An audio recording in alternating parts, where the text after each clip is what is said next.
Et bonjour à tous, aujourd'hui on se retrouve pour une nouvelle vidéo dans laquelle je vais vous expliquer comment jouer à One Piece Card Game en ligne.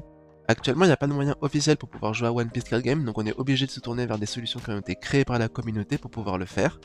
Et donc aujourd'hui je vais vous présenter la solution adoptée par la majorité des joueurs de One Piece Card Game, donc pour la partie en ligne, c'est le simulateur créé par une seule personne, donc par Maebatsu. Le seul bémol, et il faut le souligner, c'est que c'est un simulateur qui est en anglais, mais sincèrement, une fois qu'on a compris les mots-clés de base, etc., et qu'on s'est fait un peu la main, il n'y a vraiment plus aucun souci. Et donc je vous affiche actuellement son Linktree à l'écran, donc on retrouve notamment son Twitter, son Twitch, on a aussi un lien vers le Discord de la communauté anglaise de One Piece Card Game, et on retrouve notamment le lien pour télécharger le simulateur. Donc quand on clique dessus, on arrive sur cette page, on y retrouve tous les liens de téléchargement pour les différentes plateformes. Donc que ce soit pour iOS, pour Android, pour Linux, pour Mac et également pour Windows. Et donc moi je suis sur un Windows, donc je vais télécharger la version Windows. Donc ici petite astuce pour éviter de se connecter, il suffit de cliquer sur ce lien en dessous et ça lance le téléchargement en haut à droite. Donc je vous reprends à la fin du téléchargement. Donc c'est bon, le téléchargement est terminé, donc c'est un fichier zip, donc il va d'abord falloir le dézipper. Donc première étape, je double-clique dessus, je sélectionne son contenu, donc c'est uniquement un répertoire qui s'appelle Build de Windows, et je le fais glisser là où je veux le déposer. Donc pour le tuto, je vais le déposer sur le bureau, et donc maintenant j'ai plus qu'à double-cliquer sur mon répertoire pour ouvrir donc mon application, donc OPTCG Sim, et donc je double-clique, ça va me lancer mon application. Donc là c'était sur mon autre fenêtre, hop, j'attends un petit peu. Et voilà, je suis sur le simulateur. Donc je vais vous présenter son fonctionnement. Donc on a d'abord la partie setting. Donc ici, on a plusieurs options et notamment la case player name sur laquelle on va pouvoir mettre le pseudo qu'on souhaite afficher. Donc je vais mettre One Piece Academy. On va avoir également la partie deck editor. Donc c'est ici qu'on va pouvoir gérer tous nos decks. On retrouve en haut à gauche une liste de decks qui sont déjà pré-créés. Donc là par exemple le ST3, si je clique sur load, ça va m'afficher le contenu de ce deck ST3. Donc je clear, je vais vous montrer qu'on peut également créer nos propres decks. Donc pour ça on sélectionne une couleur. Donc moi je vais prendre vert. On a toutes les cartes vertes. On peut trier par exemple par OP09. Donc là ça va afficher uniquement les cartes vertes d'OP09. Donc j'en sélectionne quelques-unes aléatoirement. Je mets un nom à mon deck et en cliquant sur save, ça va l'enregistrer. Et donc après, je peux aller récupérer des decks qui étaient déjà créés. Et je vois que si je retourne sur mon deck que j'avais save, je vais bien pouvoir le récupérer en cliquant sur load. Une autre fonctionnalité indispensable que je dois vous présenter, donc c'est l'importation de deck. Donc j'avais mis de côté sur mon bloc-notes la liste d'un deck Smoker. Donc admettons qu'un ami souhaite m'envoyer un deck. Donc sous ce format, il doit m'indiquer toutes les cartes qui composent ce deck. Et donc ensuite, en sélectionnant tout et en faisant un copier, j'ai plus qu'à retourner donc sur mon simulateur et cliquer sur Import Deck from Clipboard, et là, à partir du presse-papier, ça va me coller toutes les cartes de ce deck, et donc tout est prêt. Donc j'ai plus qu'à donner un nom à ce nouveau deck, à cliquer sur Save pour l'enregistrer, et maintenant on peut voir qu'il est dans la liste donc, de mes decks enregistrés, et donc quand je ferai mes parties de simulateur, je pourrai le choisir et jouer avec. Donc je vais maintenant vous présenter comment jouer sur le simulateur, donc Back to Lobby. Donc pour jouer, il faut cliquer sur Multiplayer, et donc ici on va retrouver le menu où on va devoir choisir dans quelle catégorie on souhaite jouer.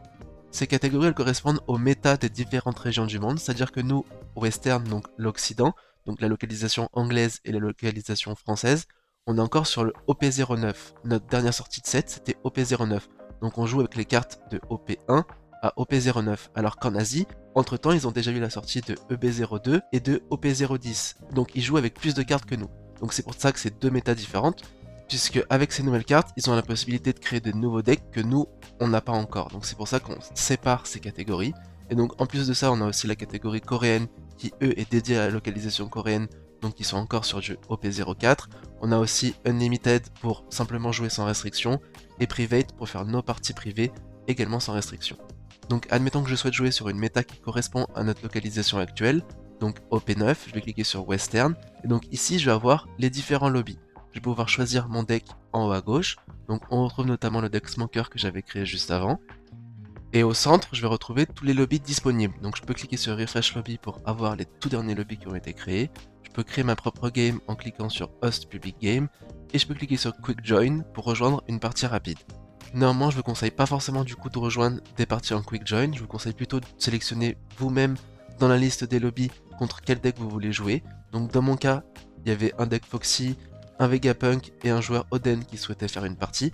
Moi je voulais m'entraîner contre des Vegapunk, donc j'ai choisi le joueur qui proposait une game avec son deck Vegapunk. Et enfin, pour terminer cette vidéo, j'aimerais parler d'une dernière fonctionnalité qui pourrait intéresser ceux qui souhaitent faire des parties un peu plus sérieuses. C'est un mode de partie classée sur lequel on peut accéder en cliquant sur ce bouton-ci. Et donc quand on clique dessus, ça va ouvrir une autre petite fenêtre qui s'appelle OP Bounty. Et donc, attendez, je vais la déplacer sur la bonne fenêtre. Et donc dessus, je me crée mon compte, donc username et mot de passe. Et ensuite, je clique sur Create pour valider et sur Login pour me connecter. Ensuite, on va être invité à choisir un pseudo. Donc pareil, je vais prendre OP Academy. Ainsi qu'une faction, donc soit pirate, soit marine. Bon, c'est vraiment juste pour les stats. Donc moi, je vais prendre marine. Hop, je confirme. Et donc là, j'arrive sur le menu principal. Donc pour vous présenter le fonctionnement d'OP Bounty, on a en haut les stats de l'application. Donc 506, c'est le nombre de joueurs actuellement connectés sur l'application. C'est quand même beaucoup pour un simulateur qui n'est pas officiel, qui a été créé par la communauté. Donc soyez rassurés, vous allez pouvoir trouver des parties à tout moment. On a ensuite le 4, donc ça c'est le nombre de joueurs qui sont actuellement en train de rechercher une partie. Et le 110, c'est le nombre de parties en cours. Ensuite, en cliquant sur son poster, on peut personnaliser son profil, donc ça je vous laisserai découvrir. On a ensuite la page stats en cliquant ici, donc on pourra y retrouver notre historique de parties, nos decks avec lesquels on a fait le plus de victoires, donc nos pourcentages de victoires par deck, également les leaders qu'on a affrontés et le pourcentage de victoires face à chacun de ces leaders, etc.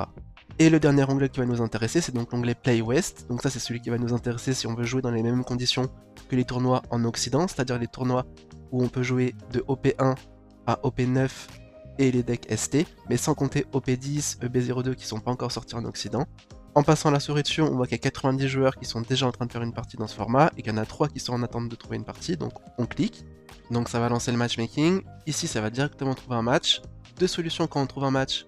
Soit l'application va nous demander de créer nous-mêmes le lobby privé, soit c'est l'adversaire qui va devoir créer le lobby privé. Donc ici, comme il est écrit Please wait for private lobby, ça veut dire que c'est l'adversaire qui va devoir créer le lobby privé. Ah bah ça vient de passer blanc, ça veut dire que le lobby a été créé par l'adversaire. Donc on a le code pour rejoindre le lobby, donc il faut aller dans multiplayer, private, enter hostroom ID, là je remplace par le fameux code qui est affiché sur l'application. Hop. Et une fois que c'est bon, je clique sur join et là directement ça va lancer la partie contre mon adversaire. Dans la fenêtre de l'application, je peux voir les infos de mon adversaire, sa prime actuelle, etc. Et après bah, je peux faire la partie comme une partie classique. Sur ce, je vous remercie vraiment d'avoir regardé cette vidéo. N'hésitez pas à me poser des questions en commentaire si vous rencontrez des soucis, si vous avez des questions même un peu diverses sur le simulateur, etc. Vous pouvez aussi rejoindre les Discord de la communauté anglaise, française, pour pouvoir trouver des joueurs avec qui jouer, ou alors utiliser OP Bounty pour avoir des parties un peu plus sérieuses. Bref, il y a plein de solutions. Et pour tous ceux qui ne sauraient pas quel deck jouer, j'ai justement prévu la semaine prochaine de vous faire une vidéo dans laquelle je vais vous donner des ressources, notamment des sites, sur lesquels vous pouvez retrouver les meilleurs decks méta par set de One Piece Card Game, donc n'hésitez pas à vous abonner. À la fois ça me motive et ça vous permet de ne pas manquer les prochaines vidéos, donc vraiment merci à vous. Et sur ce, je vous dis à la prochaine!